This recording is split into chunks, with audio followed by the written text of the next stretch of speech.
Hi guys! Do you remember how in previous videos we talked about all different ways of practicing English in your daily life? So in today's video we're going to talk about one of them, and it is, drumroll, Instagram. I'll share with you all the tips and tricks so that you could set up your profile in English and even record stories in English. My name is Anastasia and you're watching English with LinguaTrip.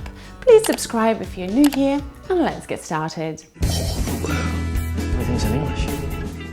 All you need to know. Alright, how did you learn to speak English? First, let's think about your bio. You know, the biography. This is the first thing that people see when they click on your profile or tap on your profile, I guess. Now everything is tap, tap, tap, not click anymore. You want it to represent who you are. Also think about your ideal follower. What kind of information would grab their attention and make them want to stay? What you want to put up there is a smart self-description, a list of your interests, and a call to action. Let's have a look at some examples. We see that Gary Vee is an investor and that he's involved with Facebook, Snap, Venmo and Twitter. We also see that he's a CEO of 2 companies and there is a call to action, text me. Let's have a look at another example.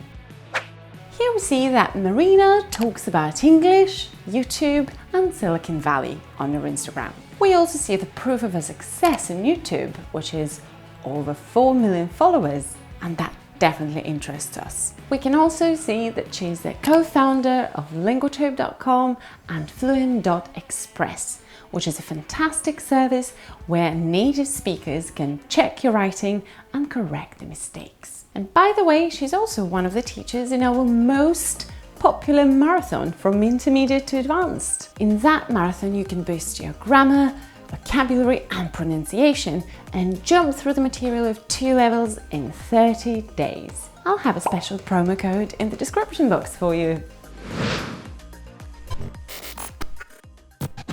Now let's talk about some internet slang and abbreviations that you absolutely must know. Here are some of the most common ones. LOL, laughing out loud. Well, you probably know this one. BRB, or be right back. If you're going off somewhere, you're coming back, you can say BRB, I'll be right back. BTW, or by the way. LMK, or let me know. G2G, which means got to go. TBH, or to be honest. You know, all of them are these little expressions that we insert in the middle of sentences, but they're too long to type them out when you're in a rush or on Instagram where you're limited with your characters. IMHO, in my humble opinion. IRL, in real life. Oh, there is another interesting one. TIA, which means thanks in advance. I actually came across this one in one of the English-speaking communities on Facebook when I was living in Spain. And in Spanish, tia or TIA means aunt, you know, your auntie, your mum's sister. And I couldn't understand what it meant. Why would everyone say tia all the time? But it actually meant thanks in advance. There are some other terms and expressions widely used on the internet. And if you're not watching any English-speaking bloggers or not following any English-speaking Instagram personalities, then you can get a little bit confused. Let's have a look at them. When people say DM me, they actually mean send me a direct message. I can't even. Well, you'll be surprised how often people use this phrase in their Instagram stories. This means I'm speechless. Don't know what to say. Use it when you have no words to respond or to comment on some post. Usually it's used with a positive connotation. It's nice. I can't even. For example, she looks stunning. I can't even. That's how in writing you would describe being speechless. When someone has a very smart response, you can say, well played. Next one is just saying. Usually without the G, very often just saying. When you say something that you're not completely sure of or you don't want other people to think that you believe in something, you can add just saying when you want to kind of detach yourself from what you just wrote. Or you can also use it in a bit of a sarcastic way. For example, if there is a photo of your friend wearing a fur coat in the summer, you can say, I wouldn't wear a fur coat in the summer. Just saying. Depending on the context, it can be positive or a bit sarcastic. Now let's talk captions.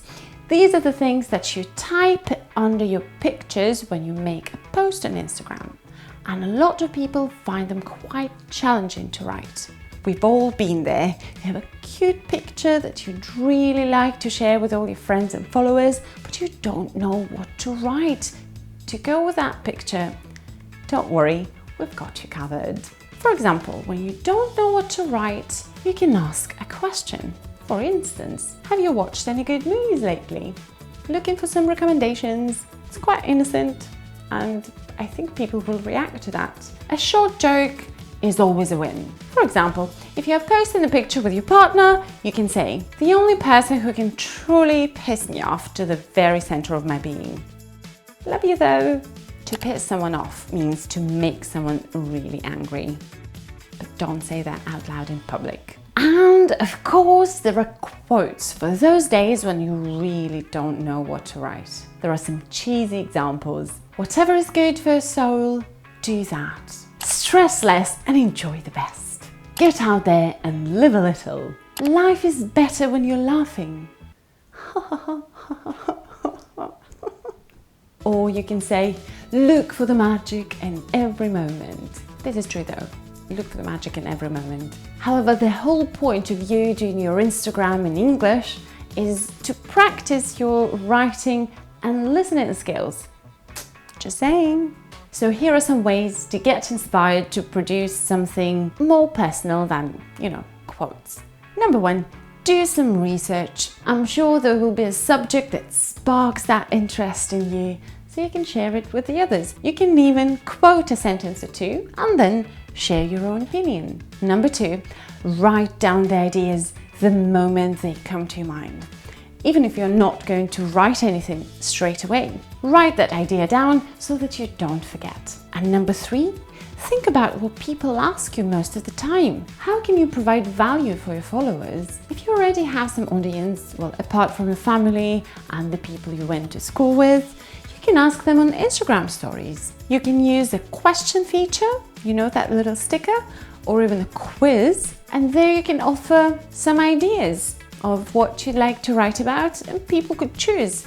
That's how you know what interests your followers. And I guarantee that the feedback will inspire you a lot. It will be some sort of guidance, while you're figuring it all out. Good luck to all of you out there. I really hope the lesson was useful, and we can't wait to see your profiles in English. Actually, why don't you share your Instagram nicknames in the comments and support each other? And click that link below to sign up for the 30-day marathon to boost your English so that it would be like a native language. See you next time.